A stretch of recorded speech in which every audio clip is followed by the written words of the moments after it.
నాలాలను కాపాడాల్సిన అధికారుల కళ్ల ముందే నాలా సరిహద్దులకు ఆనుకుని నిర్మాణం జరుగుతుంటే అధికారులు ఏం చేస్తున్నారు? నిర్మాణదారులకు కేవలం నోటీసులు ఇవ్వడానికే పరిమితం అవుతారా, లేక నిబంధనలను ఉల్లంఘిస్తే కొరడా జులిపిస్తారా? నాలా భూమి ఆక్రమణకు గురైందా లేదా అన్నది తేల్చేందుకు రెవెన్యూ అధికారులు సర్వే చేయాల్సిన అవసరం ఉంది. ఈ నిర్మాణానికి అనుమతులు ఇచ్చింది ఎవరు?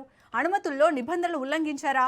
నాలా ప్రవాహానికి ఆటంకం కలుగుతుందా? ఈ ప్రతి ప్రశ్నకు అధికారులు సమాధానం చెప్పాల్సిందే. హైడ్రా ఒకవైపు అక్రమ నిర్మాణాలపై కఠిన చర్యలు తీసుకుంటుంటే, మరోవైపు ఇలాంటి నిర్మాణాలు యథేచ్ఛగా కొనసాగుతుండటంపై తీవ్ర అనుమానాలు వ్యక్తమవుతున్నాయి. మరి చందానగర్ నిర్వాకంపై అధికారులు ఎలాంటి తుది చర్యలు తీసుకుంటారో వేచి చూడాలి. ఇక దీనిపై మరింత సమాచారాన్ని మా ప్రతినిధి ప్రవీణ్ అందిస్తారు. హైదరాబాద్లో జిహెచ్ఎంసీ పరిధిలో మొత్తంగా ఎక్కడ చూసినా నాలాలను కబ్జా చేసి విచ్చలవిడిగా ఎవరేం చేస్తారులే అనుకుంటూ కొనసాగుతుంది భాగవతం మనం చూస్తున్నాం. మొత్తంగా చూసుకుంటే కనుక ఈ నాలకు ఆనుకొని మొత్తంగా కూడా బఫర్ జోన్ ఏ విధంగా ఉందో చూసుకుంటున్నాం. మనం బఫర్ జోన్కు కనీసం కూడా 6 మీటర్స్ వదిలిపెట్టేసి నిర్మాణం చేయాలి. అది కూడా ఈ యొక్క బఫర్ జోన్లో ఎలాంటి కాంక్రీట్ నిర్మాణాలు కూడా చేపట్టొద్దు అంటూ కూడా ఉంది. అయితే చూస్తున్నాం మనం ఈ యొక్క నాలా ఎంత ప్రవాహంగా ప్రవహిస్తుంది. ఒకవేళ ఈ నాలా కనుక వర్షాకాలంలో ఈ నాలా కనుక ఇదైతే మాత్రం అక్కడ ఉన్నటువంటి కాలనీలు ఏవైతే ఉన్నాయో, మన బ్యాక్ సైడ్ కాలనీలు కూడా చూస్తున్నాం. అదే ఈ యొక్క బ్యాక్ సైడ్ కాలనీలో కూడా వరద వచ్చే ప్రమాదం ఉంది అంటూ కూడా స్థానికుల నుండి తీవ్రంగా విమర్శలు అయితే వస్తూ ఉన్నాయి. యథేచ్ఛగా అక్రమ నిర్మాణాలకు పాల్పడుతూ ఉన్నారు. మనం చూసుకోవచ్చు నిర్మాణాలు కూడా ఏ విధంగా చేపడుతున్నారో చూసుకోవచ్చు. మనం ఇప్పుడు ఇక్కడ చూసుకోవచ్చు దాన్ని దర్జాగా అయితే ఆక్రమించేదే కాకుండా మనం వీడియో తీస్తుంటే అక్కడి నుండి కూడా వీడియో తీసే ప్రయత్నం చేస్తున్నారు. దాన్ని చూడొచ్చు. కెమెరాలు కూడా పర్సన్ కూడా విజువల్లో క్లియర్గా కనపడుతూ ఉంటాడు, చూసుకోవచ్చు. అయితే ఈ దందా మొత్తంగా అయితే గత కొంతకాలంగా కొనసాగుతుంది. ఇప్పటికే ఎంఆర్ఓ కూడా దీనిపైన అయితే రాజ్ న్యూస్ ఛానల్తో ఎంఆర్ఓ మాట్లాడడం జరిగింది.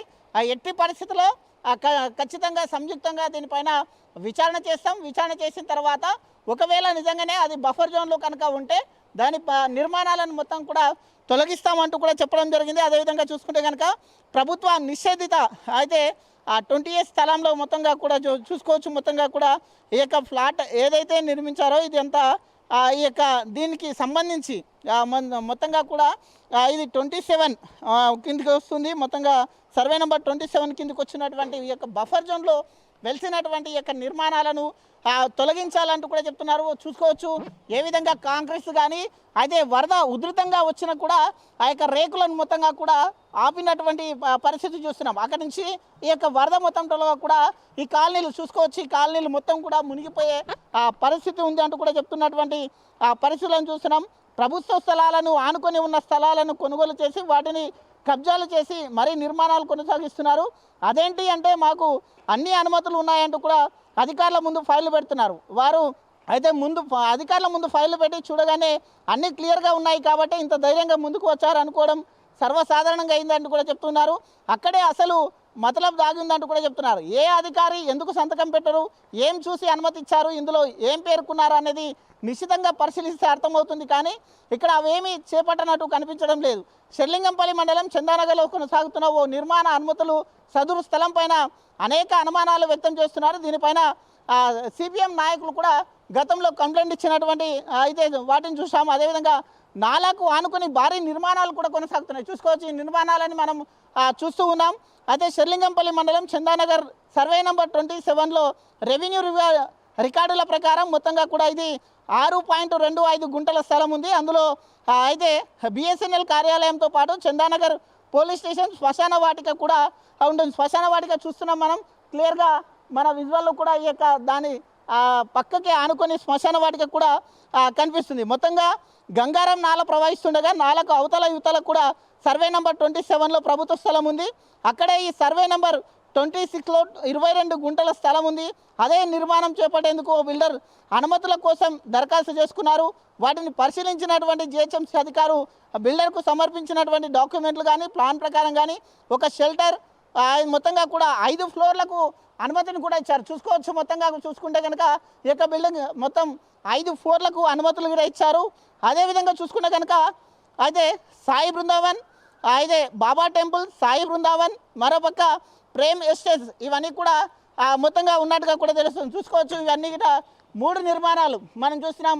ప్రేమ్ ఎస్టేట్ కానీ అయితే ఈ యొక్క నిర్మాణాలను ఈ యొక్క భారీ నిర్మాణాలను అయితే అనుమతులు లేకుండా నిర్మించినట్టుగా కూడా చెప్తున్నటువంటి పరిస్థితిని చూస్తున్నాం. మొత్తంగా చూసుకుంటే కనుక ఈ ఏరియా 2225 770 మీటర్లు 106.2 మీటర్ల మేర నాలా ఎఫెక్టెడ్ ఏరియా ఉన్నట్టుగా పేర్కొన్నారు.